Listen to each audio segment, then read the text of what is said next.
Quels sont les freins pour les TPME pour leur accès au marché? Quels étaient les freins pour l'accès au marché? Et parmi les réponses que nous avons, en tout cas, la réponse qui, en termes de pourcentage, de taux le plus important, c'est la compréhension des textes qui organisent les marchés publics. Et quand vous prenez les codes des marchés publics, les décrets des marchés publics, généralement, dans nos pays, le langage dans lequel ils sont élaborés n'est pas un langage qui est facilement accessible aux acteurs des marchés publics. Tel ne doit pas être le cas. Surtout quand on parle des toutes petites et moyennes entreprises. Et donc, pour régler ce problème-là, on a imaginé qu'il faut développer de petites bouclettes où on explique avec des images, avec des textes très simples, les différentes étapes de la phase de traitement, ce qu'il faut faire, ce qui est nécessaire, ce qui est demandé et comment répondre à ça. Et donc, la formation, donc, est un aspect qui est très important. Initiative du secteur privé, chacun doit se former, doit se mettre à niveau, mais aussi il y a l'initiative de l'État à travers, disons, les structures du cadre institutionnel qui ont en charge la passation. Donc ça doit devenir quelque chose de routinier. C'est pourquoi il est important aussi d'avoir des stratégies de formation en matière de marketing qui soient pilotées par l'État à travers l'autorité de régulation, n'est-ce pas? Et peut-être même aussi au niveau du secteur privé, à travers les organisations patronales, qui peuvent mettre en place, disons, des programmes de formation, de renforcement de capacité à l'intention de leurs membres, pour leur permettre d'être suffisamment outillés pour participer au marché public. Alors, les informations par rapport au pilier 2, c'est des informations qu'on va rechercher généralement au niveau du système de gestion des finances publiques, mais aussi c'est des informations qu'on peut recueillir à travers des sondages. Si on a par exemple un portail des marchés, je pense qu'il n'y a pas de portail, un portail des marchés publics. Vous en avez? On a un site, mais pas un portail alimentaire. On va lire les informations sur les marchés. On aurait pu avoir beaucoup d'informations qui vont renseigner par exemple le pilier 2. Alors, à ce qu'il apparaît aujourd'hui, pour renseigner le pilier 2 dans le cadre institutionnel et les capacités de gestion, on va beaucoup se fier aux échanges que nous allons avoir avec vous, sondages, peut-être aussi au recueil d'informations, et aussi peut-être lorsqu'il s'agira d'informations quantitatives, parce qu'il y a certaines informations quantitatives, des statistiques qu'il faut faire, on va peut-être procéder par échantillonnage, travailler avec la direction du contrôle des marchés, etc.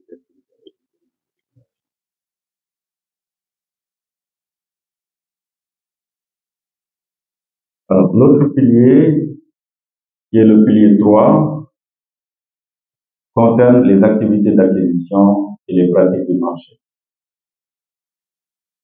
Et là, véritablement, si on avait un système électronique de passation des marchés, ça aurait beaucoup aidé. Parce que le système électronique de passation des marchés comprend aussi une base de données. Et la base de données, elle peut être interrogée, elle peut donner toutes sortes d'informations par rapport à ce qu'il y a comme méthode de passation des marchés, approche de passation des marchés, les montants des marchés, les activités des marchés, les marchés qui sont soumis à une revue préalable, les marchés qui ne sont pas soumis à une revue préalable, les marchés qui sont attribués à des producteurs locaux, les marchés qui sont attribués à des producteurs internationaux. On a beaucoup de filtres, de grilles d'analyse sur les systèmes électroniques de passation des marchés. Mais en l'absence de système électronique de passation des marchés, on est obligé de faire les choses de façon manuelle. Et faire les choses de façon manuelle, ça présente aussi des limites. D'accord? Et donc, je pense que vous percevez ici avec moi que un défi, en tout cas un besoin important pour le système des marchés publics en Guinée, l'avenir serait de construire un système électronique. Ça, ce n'est plus, si vous voulez, c'est pas un luxe, hein. Pas juste quelque chose qui est dans l'air du temps, mais ça devient véritablement une nécessité. Ça devient une nécessité. Et c'est un chantier sur lequel, je pense, la Guinée devrait s'engager assez rapidement. Assez rapidement. Alors, le dernier pilier, qui est le pilier portant sur la responsabilité, l'intégrité et la transparence du système de passation. Et ça, c'est un pilier qui interpelle tout particulièrement la société civile, pas seulement la société civile, même l'État aussi, parce que dans beaucoup de pays, ce qui est fait, c'est qu'on a des instances de lutte contre la fraude et la corruption. L'État met en place. Et à côté de ça, dans la société civile, vous avez plusieurs organisations qui sont parfois affiliées aussi à des organisations internationales qui font la promotion de la transparence, de la communication. Donc, par exemple, la dernière fois, je demandais à mon collègue est-ce que Transparency International avait une branche activiste. On a cherché, on n'a pas trouvé. Maintenant, Transparency International, vous êtes sur Internet, vous avez un site web. Vous avez un site web. Moi, j'ai cherché les traduits.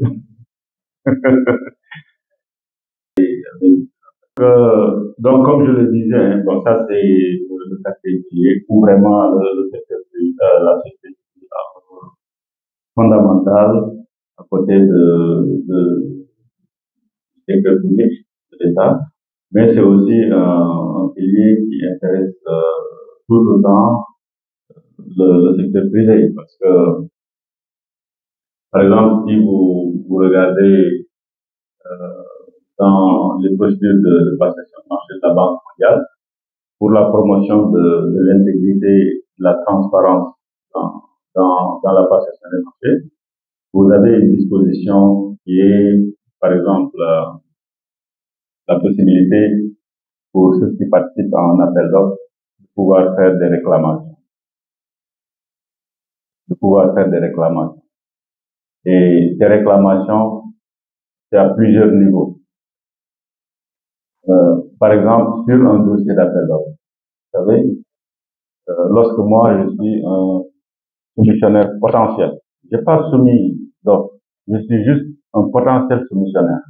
Il n'y a pas encore d'appel d'offres, je suis un potentiel soumissionnaire. Donc, il y a un acheteur qui publie un dossier d'appel d'offres.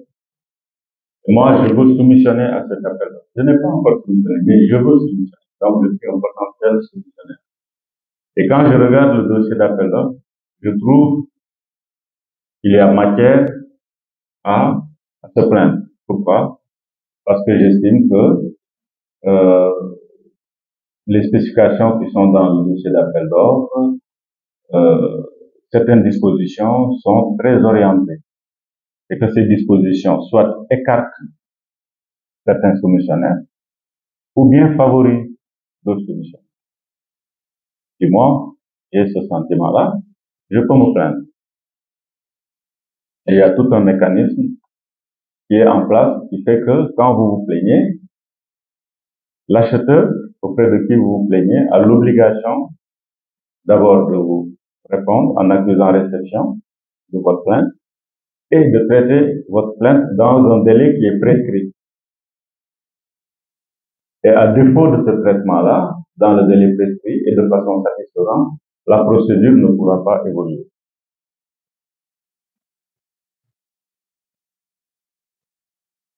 Et les soumissionnaires, ça c'est le secteur privé, peuvent également se plaindre dans le cadre de l'évaluation des marchés.